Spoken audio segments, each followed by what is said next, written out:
contract ကဘယ်လိုလုပ်ငန်းတွေအတွက်ပါလဲ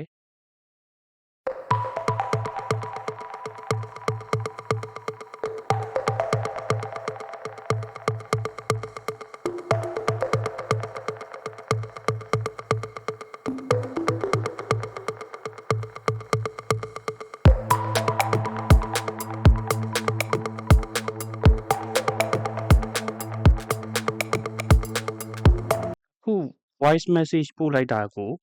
နားလည်သလားနားလည်တယ်ဆိုရင်ဘယ်လိုနည်းနဲ့နားလည်တာလဲဘယ်လိုစနစ်တွေသုံးသွားတာလဲကိုပြောပြပေးပါ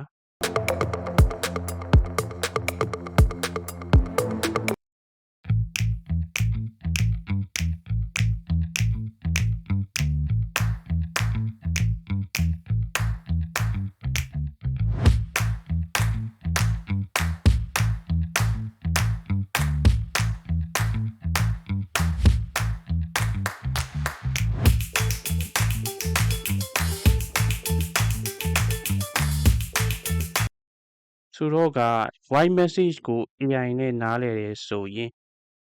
လုပ်ငန်းရှင်တွေအနေနဲ့ဘယ်လိုအခြေအနေတွေမှာသုံးဝင်နိုင်လဲပြောကြည့်ပါဦး